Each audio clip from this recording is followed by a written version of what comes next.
Welcome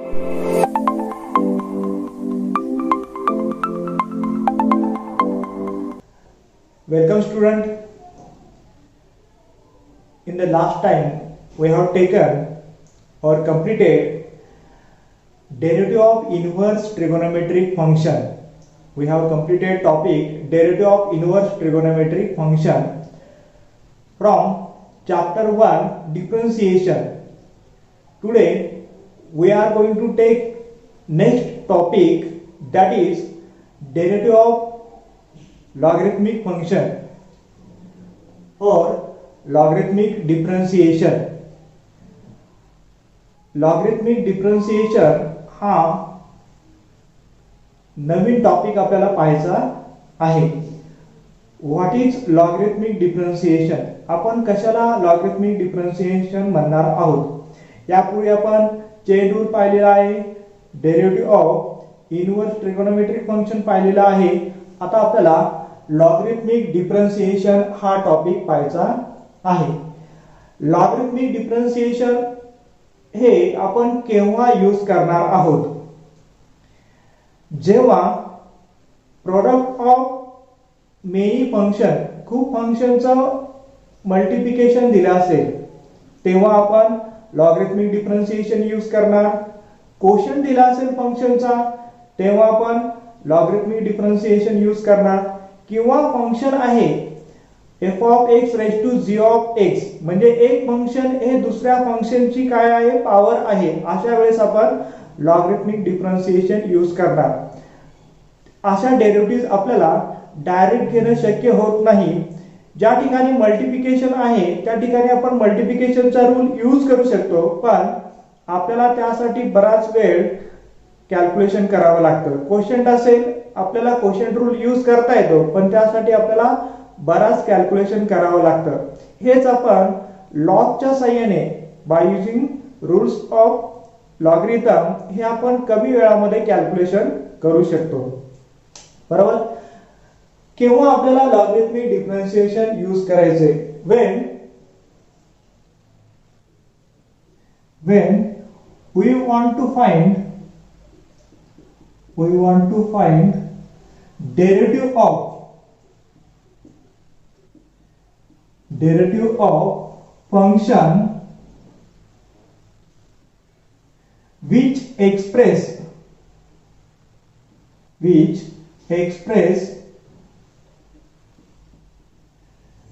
as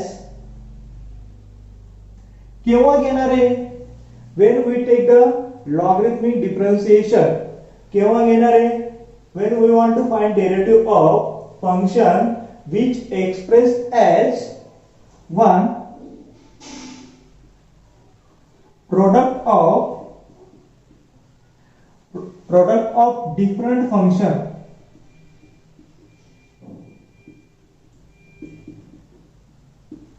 That is product of function, then quotient of function,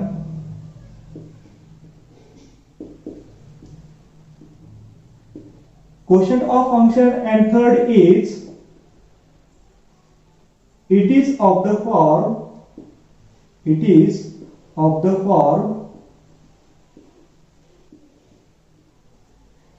f of x raised to g of x. आतापर्यंत आपण असा format पाहिलेला नाही. एक function हे दुसऱ्या फंक्शनची पॉवर आहे असं आपण पाहिलेलं नाही. आपण फक्त exponential function a raised to x, e raised to x हे पाहिलेलं आहे. पण आपण हेही फंक्शन आहे sin of x आणि याचं आपण e raised to x या टाइपचे फंक्शन अजून पाहिलेलं नाही. असं जर फंक्शन आलं तर त्याची डेरिव्हेटिव्ह घेताना आपल्याला या मेथडचा यूज करावा लागणार आहे. त्याला म्हणायचं लॉगरिथमिक डिफरन्शिएशन. आपण लॉगरिथमिक डिफरन्शिएशन केव्हा यूज करणार आहे? when there is product of number of function, we say different function or number of function.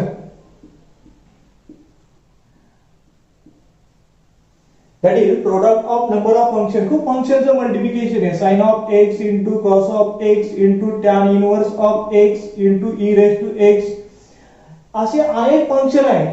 Product of number of function, अशा वेळेस तुम्हाला हा रूल यूज करावा लागणार आहे. क्वोशंट दिलेला आहे सिमिलर या पद्धती वरती मल्टिप्लिकेशन आहे आणि इथे डिवाइडला आहे, वरती मल्टिप्लिकेशन पण आहे, क्वोशंट पण आहे, मल्टिप्लिकेशन पण आहे. हे सोडवणं सुद्धा अवघड आहे. आपल्याला याला इव्हॅल्युएट करता येईल पण बराच वेळ जाईल. त्यापेक्षा आपल्याला लॉगरिथमच्या किंवा लॉगरिथमिक डिफरन्शिएशनच्या मदतीने कमी वेळात आपण हे कॅल्क्युलेशन करू शकतो. And when f of x raised to g of x असा जर फॉर्म आला तर आपल्याला लॉगरिथमिक डिफरन्शिएशनच वापरायचे. यासाठी आपल्याला अल्टरनेट आहे. यासाठी आपण u into v चा फॉर्म्युला यूज करू शकतो. यासाठी आपण u डिवाइड v चा फॉर्म्युला यूज करू शकतो क्वोशंटला. पण जर f of x raised to g of x या फॉर्म मध्ये असेल तर आपल्याला लॉगरिथमिक डिफरन्शिएशनच यूज करायचे आहे. It is of the form f of x raised to g of x. To find derivative of such function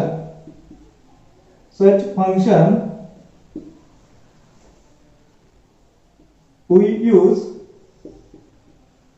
logarithmic differentiation.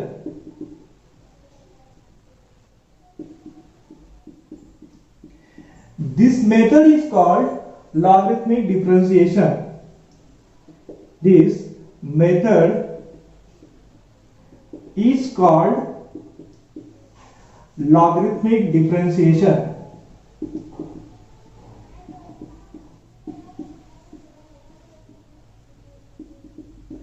या मेथडला आपण logarithmic differentiation method आहे असं आपण म्हणणार आहोत. नोट, आता या ठिकाणी आपल्याला लॉगरिथमिक डिफरन्शिएशन समजा आपण पुढे मेन्शन करणारच आहोत की नक्की यामध्ये लॉगरिथमिक डिफरन्शिएशन मध्ये करायचे काय, आपल्याला आहे त्या स्टेप कमी कशा होणार आहे. आपल्याला मल्टिप्लिकेशनचा रूल न वापरता दोन्ही बाजूला लॉग यूज करून कॅल्क्युलेशन कसं कमी करायचं, क्वोशंट असेल तर कसं कमी करायचं, f of x raised to g of x या फॉर्म मध्ये असेल तर आपल्याला त्याचं कॅल्क्युलेशन लॉगच्या साहाय्याने दॅट इज लॉगरिथमिक डिफरन्शिएशनच्या साहाय्याने कमी कसं काय करायचं हे आपण यापुढे पाहणारच आहोत. त्यासाठी आपल्याला अगोदर जो हवा आहे तो chain rule. Bye using chain rule यासाठी आपल्याला काय करावं लागेल, चेन रूल यूज करावा लागेल. Derivative of log of y. पहा हे फंक्शन y मध्ये आणि विथ रिस्पेक्ट टू x आहे. जर विथ रिस्पेक्ट टू x याची डेरिव्हेटिव्ह घेतली तर ती 0 येईल, कारण की हे x मध्ये पाहिजे, हे कॉन्स्टंट फंक्शन पाहिजे. log y हे x साठी कॉन्स्टंट फंक्शन आहे, इथे x व्हेरिएबल पाहिजे तेव्हा आपण त्याची डेरिव्हेटिव्ह घेऊ शकतो. जर यासाठी इथे x नसेल तर त्याची आपल्याला डेरिव्हेटिव्ह घेता येणार नाही. log y with respect to x is constant function. त्याच्याऐवजी log x असतं with respect to x, तर त्याची डेरिव्हेटिव्ह आपण 1/x घेऊ शकतो. बरोबर, म्हणजे हे function derivative of x with respect to x या फॉर्म मध्ये आहे. log y ची व्हॅल्यू म्हणजे x equal to log of y.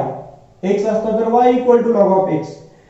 x equal to log of y असं आपण लिहितो किंवा y equal to log of x असं लिहितो. x equal to log of y या फॉर्म मध्ये आहे. म्हणजे derivative of x with respect to x याला आपण कसं लिहू शकतो, derivative of x with respect to y into derivative of y with respect to x या पद्धतीने याला आपण लिहू शकतो by using chain rule. Chain रूलचा फॉर्म्युला यूज करून आपण याला या पद्धतीने कन्वर्ट करता येईल, कारण की हे function with respect to y आहे. Derivative of log of y, x ऐवजी इथे काय आहे या ठिकाणी log of y with respect to y. आता log y साठी y आहे आपल्याला, या y साठी इथे y नव्हता, आता ह्या y साठी इथे y आहे, x ची value. and derivative of y with respect to x या पद्धतीने काय करायचं आपल्याला, ही जे आहे हे आपल्याला पुढे कॅल्क्युलेशन साठी यूज करायचं आहे. We have to use into next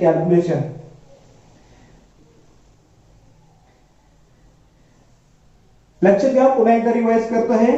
bye using chain rule आपण कसं एक्सप्लेन केलेलं आहे. हा लॉग y आहे. y मध्ये फंक्शन असेल तर विथ रिस्पेक्ट टू y घ्यावं लागेल. त्यासाठी आपण चेन रूल यूज केला. Derivative of log y with respect to y आणि याला डेरिव्हेटिव्ह ऑफ y काय केलं, कन्वर्ट केलं. म्हणजे चेन रूल आपण यूज केला. हे दोन्ही जर या पद्धतीने आपण लक्षात ठेवू शकतो की dy कॅन्सल झाला तर derivative of log of y with respect to y x आलं. आणि दुसरी नोट आपल्याला लक्षात ठेवायचे की लॉगरिथमचे रूल्स कुठले आहेत. रूल्स ऑफ लॉगरिथम या पूर्ण टॉपिक मध्ये आपल्याला रूल्स ऑफ लॉगरिथम हव्या आहेत. पहिला आहे log of m into n. हे आपण मल्टिप्लिकेशन साठी यूज करणारे, क्वेश्चन साठी यूज करणारे आणि पॉवर साठी यूज करणार आहे. Log of m into n equal to log of m plus log of n. हा मल्टिप्लिकेशनचा रूल. क्वेश्चनचा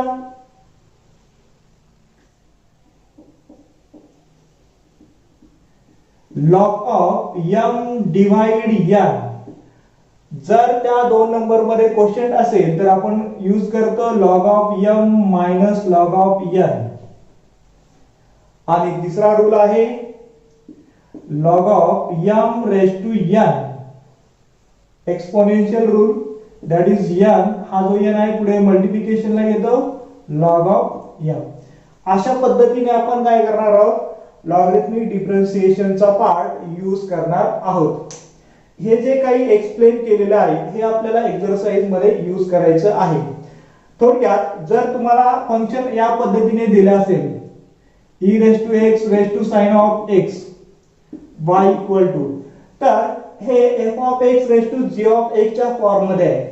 याचा अर्थ तुम्हाला इथं लॉगरिथमिक डिफरन्शिएशन यूज करायचे. मग आपण काय करतो, दोन्ही बाजूला log y येतो.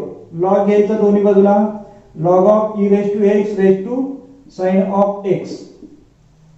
दोन्ही बाजूला log घेतला, हा sin पॉवर मध्ये कन्वर्ट झाला. हा रूल यूज करणार sin of x into log of e raise to x. आणि आता तुम्ही हे सोडू शकता मल्टिप्लिकेशनचा. याला u फंक्शन म्हणायचं, याला v फंक्शन म्हणायचं. पण ज्यावेळेस तुम्हाला फंक्शन दिलेलं असणार आहे ते प्रत्येक वेळेस y मध्ये असणार आहे. y equal to e raise to x. y चा आपण log y घेणारच आहे प्रत्येक स्टेप मध्ये. असं जर येणार असेल तर आपल्याला हे function with respect to x घेताना राइट हँड साइडला ही व्हॅल्यू कायम येणार आहे.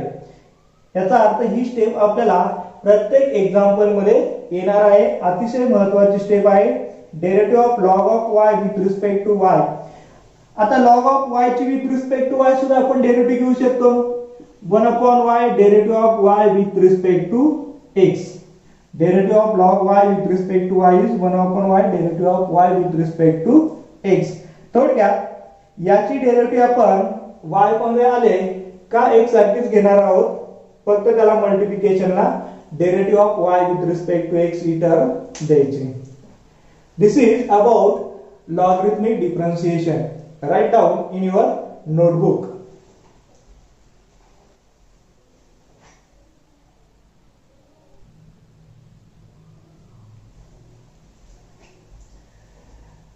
Next point is that derivative of implicit function.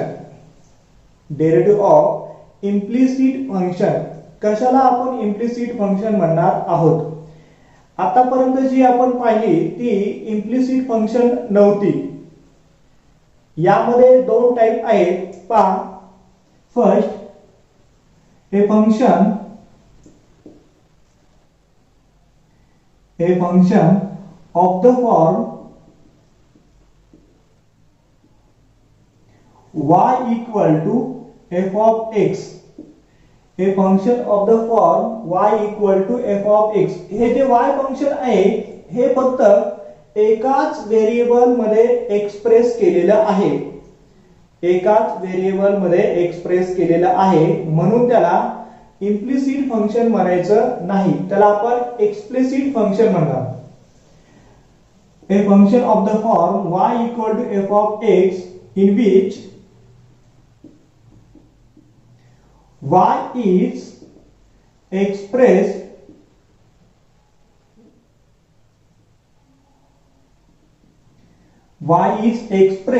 in term of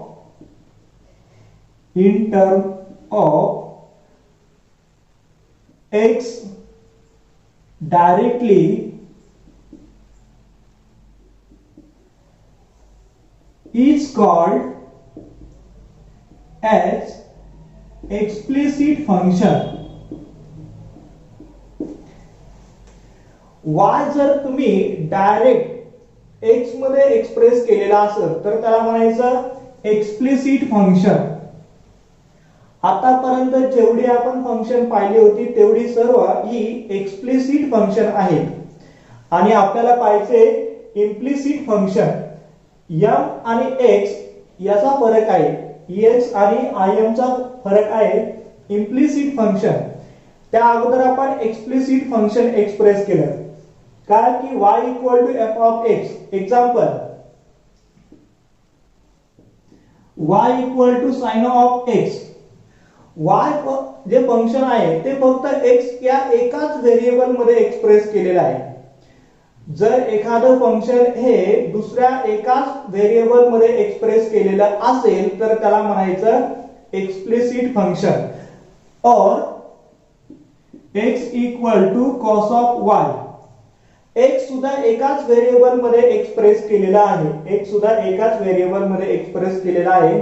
म्हणून ही दोन्ही जरी x हे y मध्ये असेल तरी एकाच व्हेरिएबल मध्ये आहे आणि y हे x वरती आहे तरी एकाच व्हेरिएबल वरती आहे. अशा फंक्शनला आपण काय म्हणणार एक्सप्लिसिट फंक्शन. अशा फंक्शनला आपण एक्सप्लिसिट फंक्शन म्हणणार. and a function or a relation in which neither x nor y, x पण नाही आणि y पण नाही, neither x nor y expressed in term of other directly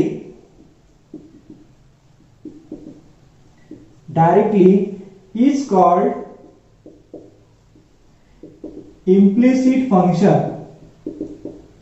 Implicit function. y हा डायरेक्ट x मध्ये explicit function, x हा direct y मध्ये explicit function, पण x हा y मध्ये नाही आणि y सुद्धा हा x मध्ये डायरेक्ट एक्सप्रेस केलेला नसेल तर त्याला म्हणायचं implicit function. Example y equal to sin of x y. हे फंक्शन घेतलेले आहे बा, पण यामध्ये काय चेंज केलाय की y पण टाकलेले आहे. आपण म्हणू शकत नाही की y हा फक्त x वरती डिपेंड आहे किंवा y हा y वरती डिपेंड आहे असं आपण म्हणू शकत नाही. इथे x पण आहे y पण आहे. किंवा x equal to tan inverse of x plus y. पहा x हा काय झालेला आहे, x वरती पण डिपेंड आहे आणि y पण डिपेंड आहे. इथे x हा फक्त y वरती डिपेंड होता, y हा फक्त x वरती डिपेंड होता. आता तुम्हाला हे दोन्ही सेपरेट करता येत नाहीत, हे दोन्ही सेपरेट करता येत नाही. म्हणजे y हा पूर्णपणे x वरती x मध्ये एक्सप्रेस केलेला नाही किंवा x हा पूर्णपणे y मध्ये एक्सप्रेस केलेला नाही, तो x आणि y मध्ये पण आहे, x आणि y मध्ये पण आहे. अशा फंक्शनला म्हणायचं इम्प्लिसिट फंक्शन. अशा फंक्शनला काय म्हणायचं इम्प्लिसिट फंक्शन. जो एक्सप्लिसिट फंक्शन आहे त्याचा फॉर्म आहे y equal to f of x. जो एक्सप्लिसिट फंक्शन आहे त्याचा फॉर्म आहे y equal to f of x. and in general implicit function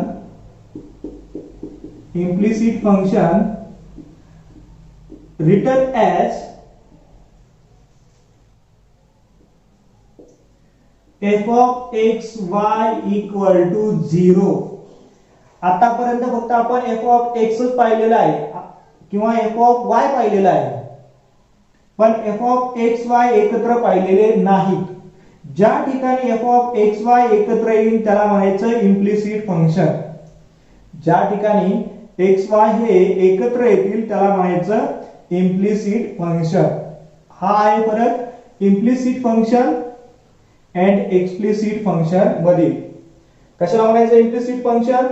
जे फंक्शन डायरेक्ट एका दुसऱ्या व्हेरिएबल मध्ये एक्सप्रेस केलेलं नसतं, म्हणजे एकाच व्हेरिएबल मध्ये एक्सप्रेस केलं नाही. हे फंक्शन x मध्ये पण असेल आणि y मध्ये पण असेल. याचा आपण दुसरं एक्झाम्पल घेऊया. Example of x y square equal to log of x plus y. पहा हे x मध्ये आहे y मध्ये पण आहे आणि इथे पण x y हे आपल्याला सेपरेट करता येणार नाही. आपल्याला लॉगचा ऍडिशनचा रूल नाही, आपल्याकडे रूल कशाचे मल्टिप्लिकेशन आहे, कोशंट आहे, पॉवर आहे. ऍडिशनचा लॉगचा रूल आपल्याकडे नाही. मग या पद्धतीने x आपल्याला हे सेपरेट करता येणार नाही. हे एक्झाम्पल झालं इम्प्लिसिटचं. आणि जे सेपरेट आहे ते एक्झाम्पल झालं एक्सप्लिसिटचं function. Explicit function and implicit function. हे झालं basic definition of explicit function and implicit function.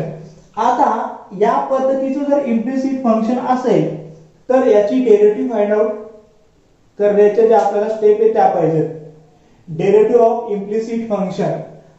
असं जर इम्प्लिसिट फंक्शन दिलं तर याची आपण derivative that is derivative of y with respect to x कोणत्या पद्धतीने फाइंड आउट करणार? We have to find derivative of y with respect to x. नेहमी आतापर्यंत ज्या डेरिव्हेटिव्ह फाइंड आउट केल्या त्याच पद्धतीने आपल्याला आन्सर पाहिजे. पण आपण हे इम्प्लिसिट फंक्शनचं उत्तर असं फाइंड आउट करणार आहे. त्यासाठी आपल्याला मेथड माहित करून घ्यायचे. Next step to find derivative of implicit function. Implicit फंक्शनच्या डेरिव्हेटिव्ह फाइंड आउट करायचे आपल्याला स्टेप माहित करून घ्यायचे. First step 1. स्टेप 1 काय करणार आहे की दिलेलं function with respect to x differentiate करायचं. या टाइपचं फंक्शन असेल दोन्ही बाजूला, आता या बाजूलाही मल्टिप्लिकेशन आहे आणि इकडे ऍडिशन आहे, इथे पण कॉम्पोजिशन आहे. कॉम्पोजिशन लॉगचा आहे, x प्लस y चा आहे, इकडे मल्टिप्लिकेशन आहे म्हणजे इथे पण आहे. तर दोन्ही बाजूला काय करायचं डिफरन्शिएट करायचं with respect to x. Differentiate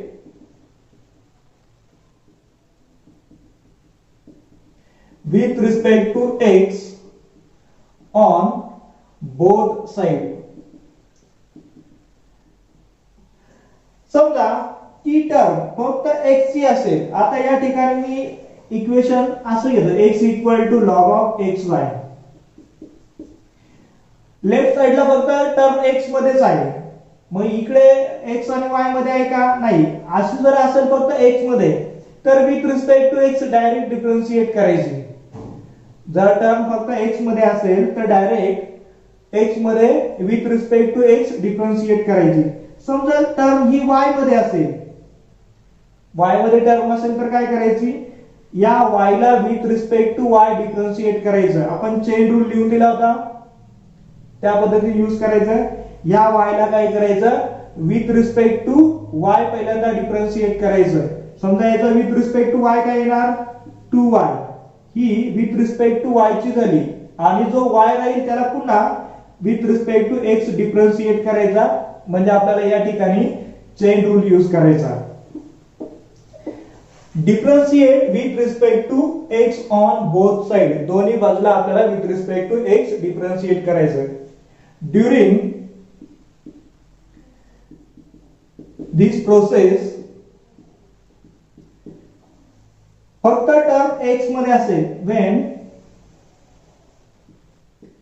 when term involve x only then we differentiate with respect to x. Then we differentiate with respect to x. आपण जर फक्त x मध्ये असेल तर direct with respect to x differentiate करणार. During this process when term involve काय involve होते. आता आपल्याला y घ्यायचा, y मध्ये असेल y ओनली, देन फक्त आपण टर्मचा विचार करतोय, हे इक्वेशनचा विचार करत नाही, फंक्शनचा नाही. टर्म म्हणजे काय, ही y ही टर्म झाली, ही एक टर्म झाली, ही एक टर्म झाली, याला टर्म म्हणायचं. मग ही फक्त y ची टर्म आहे. अशी टर्म असेल तर याला पहिल्यांदा with respect to y differentiate करायचं आणि नंतर with respect to x. Involve y only, then differentiate first with respect to y, then y with respect to x. पहिल्यांदा y ला with respect to x differentiate करायचं, then y with respect to x differentiate करायचं. Step 2 ही झाली step 1 की आपल्याला पहिल्यांदा derivative कशी घ्यायची. समजा इथे ही टर्म इथे असते y स्क्वेअर, तर आपण काय केलं असतं, ही टर्म फक्त x ची आहे, याला आपण डायरेक्ट डिफरन्शिएट केलं असतं. पण ही टर्म y ची आहे, तर याला आपण direct with respect to x घेतलं तर हा y कॉन्स्टंट होईल. म्हणून याला पहिल्यांदा विथ रिस्पेक्ट टू y घ्यायचं, चेन रूल यूज करायचं, 2y त्याची डेरिव्हेटिव्ह येईल आणि y ला विथ रिस्पेक्ट टू x घ्यायचं, चेन रूल आपण यूज करणार. हे झालं. आता काय करायचं की तुम्हाला या ठिकाणी डेरिव्हेटिव्ह ऑफ x वर येईल आणि या ठिकाणी समजा इक्वेशन येईल 2y derivative of y with respect to x. या बदला सुद्धा y असता, इथे पण y येईल, इथे पण y square equal to x plus y. तर याची डेरिव्हेटिव्ह काय येणार आहे, 2y derivative of y with respect to x equal to 1 plus derivative of y with respect to x. दोन ठिकाणी derivative of y with respect to x आहे. आपल्याला हवा आहे derivative of y with respect to x. Second step मध्ये काय करणार, ही पहिली स्टेप झाली की आपण दोन्ही बाजूला with respect to x differentiate केलं. ज्या x च्या टर्म आहे त्याला डायरेक्ट डिफरन्शिएट केलं, y च्या टर्म मध्ये पहिल्यांदा y ला डिफरन्शिएट केलं विथ रिस्पेक्ट टू y, नंतर y with respect to x. आता दुसऱ्या स्टेप मध्ये ज्या derivative of y with respect to x च्या टर्म आहे त्या लेफ्ट साइडला घ्यायच्या. एका बाजूला त्या derivative of y with respect to x च्या टर्म घ्यायच्या. Take derivative of y with respect to x, take all terms involving derivative of y with respect to x on left hand side. ज्या काही आहेत derivative of y with respect to x च्या term त्या left hand साइडला घ्यायच्या. आता यामध्ये आहे का derivative of y with respect to x नाही. ज्यामध्ये derivative of y with respect to x नाही त्या काय करायच्या, राइट हँड साइडला ठेवायच्या. फक्त आपल्याला derivative of y with respect to x च्या टर्म लेफ्ट हँड साइडला घ्यायच्या. म्हणजे आपण हे काय केलं असतं, 2y derivative of y with respect to x minus derivative of y with respect to x equal to 1. यामध्ये derivative of y with respect to नाही म्हणून इकडे ठेवली आणि ज्या बाकीच्या आहेत त्या लेफ्ट हँड साइडला. On left hand side and other which does not contain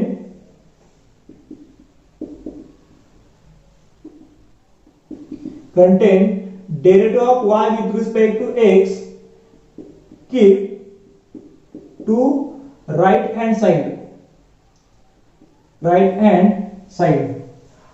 That is, हा जो फॉर्म येणार आहे हा फॉर्म तुमचा g of xy derivative of y with respect to x equal to h of xy यासारखा आहे. म्हणजे काय करायचंय, तुम्हाला derivative of y with respect to x common घ्यायचा आणि आतमध्ये काही फंक्शन राहील त्या पद्धतीने.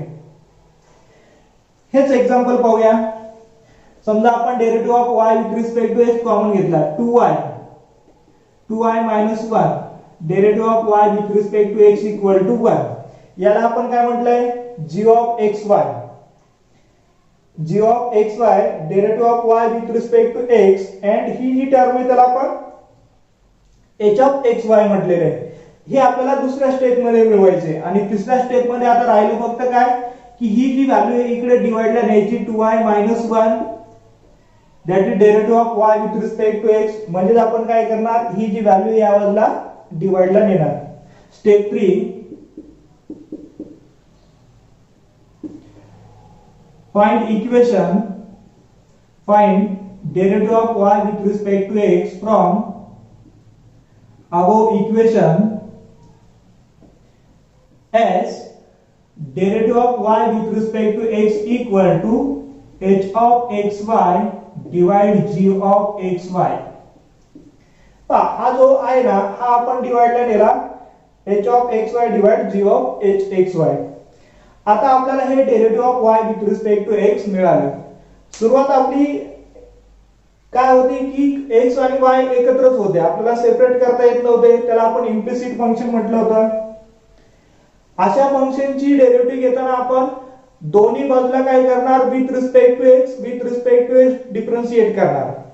ज्या टर्म मध्ये x आहे फक्त x आहे त्याची डेरिव्हेटिव्ह आपण direct with respect to x घेणार. ज्या टर्म मध्ये x आहे त्याची आपण direct with respect to x घेणार. ज्या टर्म मध्ये y आहे y ची डेरिव्हेटिव्ह घेताना पहिल्यांदा विथ रिस्पेक्ट टू y घ्यायची आणि y ची विथ रिस्पेक्ट टू x घ्यायची. झालं पहिल्या स्टेप मध्ये. दुसऱ्या स्टेप मध्ये काय करायचं ज्या टर्म मध्ये derivative of y with respect to x आहे त्या सर्व टर्म ह्या लेफ्ट हँड साइडला घ्यायच्या. Take all terms involving derivative of y with respect to x to left hand side and does not contain derivative of y with respect to x to right hand side. right hand side ला त्या सर्व term घ्यायच्या. आपण या पद्धतीचं आपल्याला equation मिळेल. and we want derivative of y with respect to x. हा जो काही पार्ट आहे इकडे डिवाइडला नेला का आपल्याला derivative of y with respect to x मिळेल. अशा पद्धतीने आपण दिलेल्या इम्प्लिसिट फंक्शनची काय करणार आहोत डेरिव्हेटिव्ह फाइंड आउट करणार आहोत. अतिशय महत्त्वाचे स्टेप आहे. Student write down in your notebook. Next time we take the exercise. Next exercise depend on the logarithmic differentiation and the implicit function. Write down.